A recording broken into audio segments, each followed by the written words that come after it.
Hello, my name is David Case and I'm the Deputy City Engineer for the City of Eureka. I'll be giving a brief presentation regarding the proposed fueling station for use by the city. This fueling station will be for official city use only. No one from the public will be allowed to use it or even enter the site.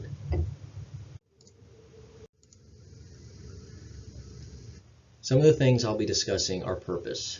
Why are we doing this? As well as location, aesthetics, traffic, and safety. Starting with purpose. Why does the city need their own fueling station? The primary reason that the city needs our own fuel station is to have a reserve fuel supply for emergency operations. Under certain circumstances, the city needs to maintain community services such as law enforcement, fire, emergency medical services, water distribution, wastewater collection, and so on. Examples of various emergency operation conditions include PG&E's Public Safety Power Shutoff, the PSPS events, natural disasters such as severe storms, earthquakes, and so on, acts of terror, and other times of need.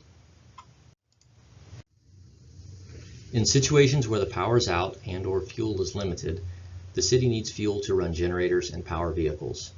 Currently, the city has almost no fuel reserves except for a few small tanks for Humboldt Bay Fire. During the last PSPS events, local gas stations were on a first-come, first-served basis and had no real guarantee that we could get fuel.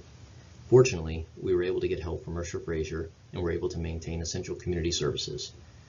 In addition to the fuel needed for the police, fire, and other emergency vehicles, the city uses 35 generators which keep the city functioning as needed.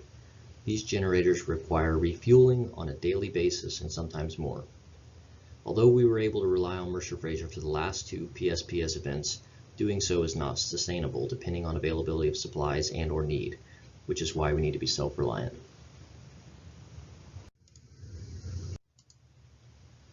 We track fuel use during the PSPS events and use that information as well as other data to estimate the fuel needs during an emergency. We estimate that the city will need approximately 250 gallons per day of gasoline and 2,100 gallons per day of diesel. In order to determine the total volume of needed, we needed to first consider the type of event and also the duration of time we expect that it will occur. Since every situation is different, the city established two different levels of priority needs. The first is short-term or initial response. In this situation, we want to be able to maintain essential community services for 1 week, which includes law enforcement, fire, emergency medical services, water distribution, wastewater collection, and so on. The second is long-term or extended response. In this situation, we want to be able to maintain critical services only for up to 1 month, which is law enforcement, fire, and emergency medical services. The assumption is that in a lesser situation, such as a PSPS event or localized emergency, that fuel and/or supplies will be available within a week's time. In a larger situation, such as a catastrophic natural disaster that affects the entire state or multiple states, it may not be realistic to continue maintaining essential community services, in which case, however, we feel that critical services would still be necessary. In order to meet the short-term and long-term priority needs, we estimated that we would need 10,000 gallons of gasoline and 15,000 gallons of diesel. Rather than go with two tanks, we chose a single 25,000 gallon tank with dual compartments. The size of the tank needed to hold this volume is 10 feet in diameter and 43 feet long. This is a photo of a similar tank before it was backfilled and covered up. In addition to having a reserve fuel supply, it makes sense to use the station to fuel the city's fleet vehicles and equipment, primarily for two reasons. The first, because stagnant, unused fuel will go bad. You can't just purchase it and use it on the rare occasion. The second is cost savings as compared to paying retail. Some of the city's fleet include vehicles from the Eureka Police Department, Humboldt Bay Fire, Public Works, Recreation, Utility Operations, and all other city-owned vehicles and equipment.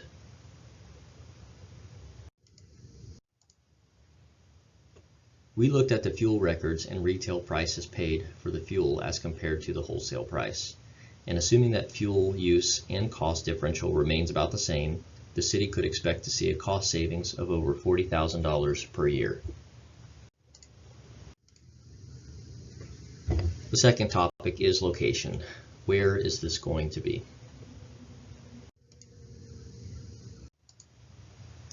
The site will be located at the southwest corner of the L Street and Wood Street intersection. This block is entirely owned by the city and currently houses the fire department's community education and public safety classroom, as well as 2 of the city's water tanks and support infrastructure.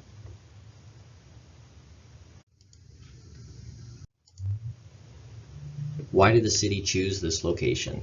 We chose this location because it's centrally located, it's out of the tsunami zone, it's zoned appropriately with similar infrastructure on the block, and because it has a vacant level corner lot with good access to both streets.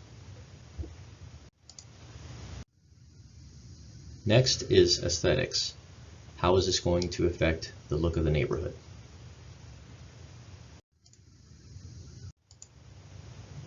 This photo shows a conventional looking gas station which is brightly colored and very well illuminated. This is not how we want the new fuel facility to look. Like the red flower in this photo, the look of most conventional gas stations would stand out in a residential neighborhood such as this. With that in mind, we chose a mixed-use planning approach. Using this approach, we considered ways to incorporate a look that blends residential, commercial, and municipal uses into a single space. In doing so, we looked at architecture. We wanted something that was complementary in appearance to the adjacent architecture, but not so much that it distracts from it. Colors. We wanted to mimic the surrounding infrastructure and other homes in the neighborhood. Positioning. We placed the structure in a functional response to the existing open and green space, which means we moved the structure back towards some of the other infrastructure so the existing green space that's there remains open, kind of as it is now.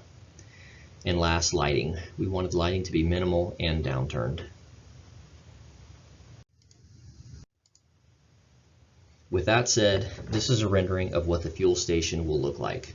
These particular images do not include any trees or landscaping, but rather show how the structure itself might appear as compared to the backdrop.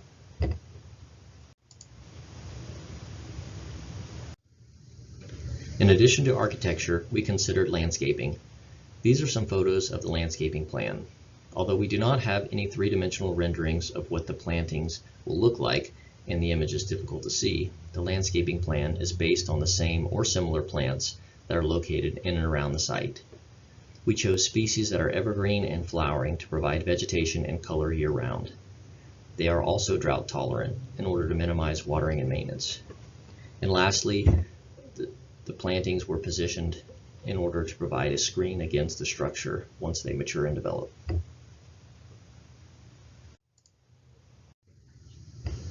This slide shows an image of the overall site plan. In this drawing, north is facing upward. At the top of the screen is Wood Street, and at the bottom would be Harris. To the right is L Street, and to the left, this large circular structure, is the high water tank. Near the center of the screen is the fuel island or fuel dispenser, right here. And near that is the structure which houses all the fuel equipment and electrical equipment, as well as a restroom facility. Down here to the south, to the lower part of the screen, is the buried tank. So that is going to be fully underground and covered in concrete. Trucks and equipment can drive directly over top of it.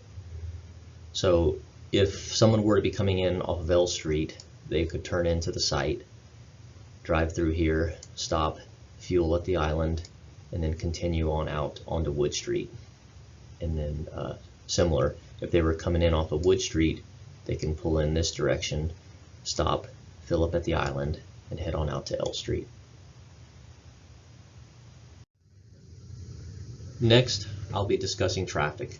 How much more traffic will this bring to the neighborhood?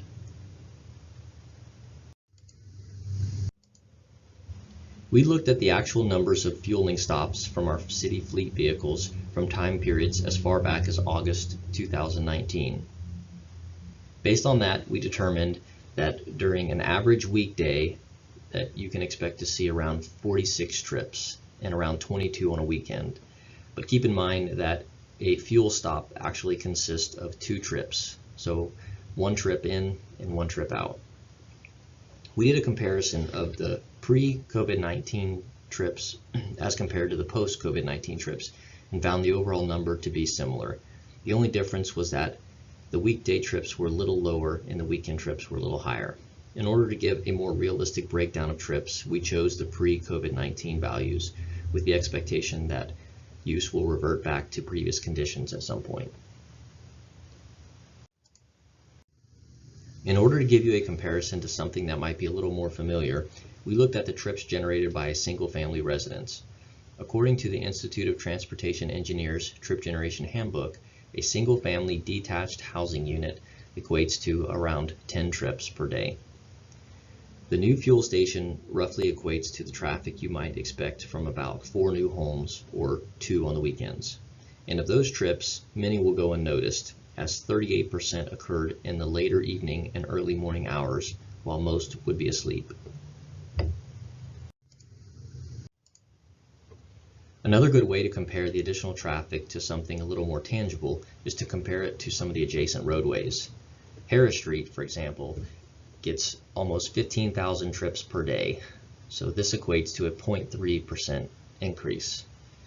L Street and Wood Street are local streets. Although we don't have traffic counts for them, they probably get around 400 trips per day, which is a little under 6% of an increase.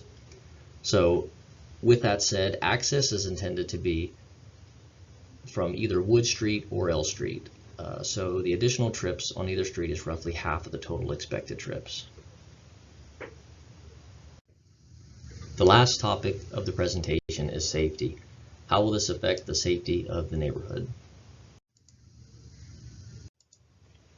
Common concerns with underground storage tanks are soil or groundwater contamination and the potential for fire or explosion. While the potential for those still exists, they are far less likely to happen nowadays. Many of the stories you've heard are probably associated with tanks that were installed many years ago. Since then, there have been significant changes in the way things are done as compared to how they were back then. One of the biggest changes are the regulatory requirements. In 1988, new regulations required leak detection, prevention, and corrective action for all underground storage tanks containing regulated substances. In 2015, revisions strengthened those regulations by increasing an emphasis on operation and maintenance.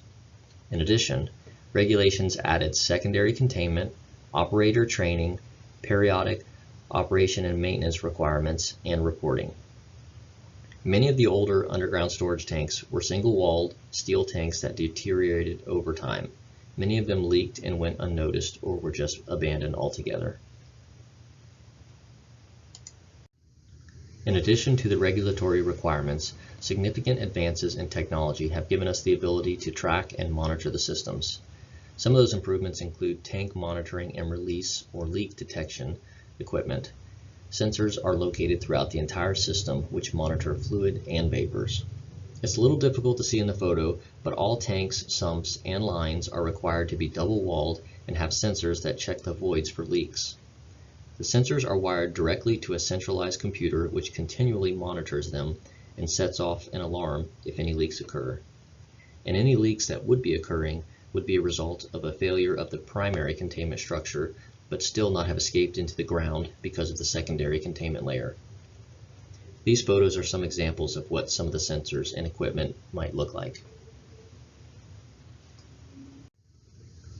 On the last slide, I spoke a little about how the system works as a whole. This slide shows a few of the different leak detection methods. For example, tank gauging, interstitial monitoring, which is the void between the dual wall of the tanks and sumps, statistical inventory, vapor and groundwater monitoring, as well as tank tightness tests and line leak detectors. As I mentioned during some of the regulatory requirement changes, operation and maintenance is a big component, and various inspections and reporting by a certified individual are required on a daily, weekly, monthly, quarterly, and annual basis. While no system is perfect, the regulatory and technology improvements have made newer, underground storage tanks much safer than has been in the past. While some of the safety concerns may be associated with some negative aspects of the project, there is a positive: 24-hour neighborhood security. Around 75% of those trips are police or law enforcement. We are currently still in the design and permitting stage for this project. The design is approximately 75% complete, and we feel as though the general layout and site plan is in order.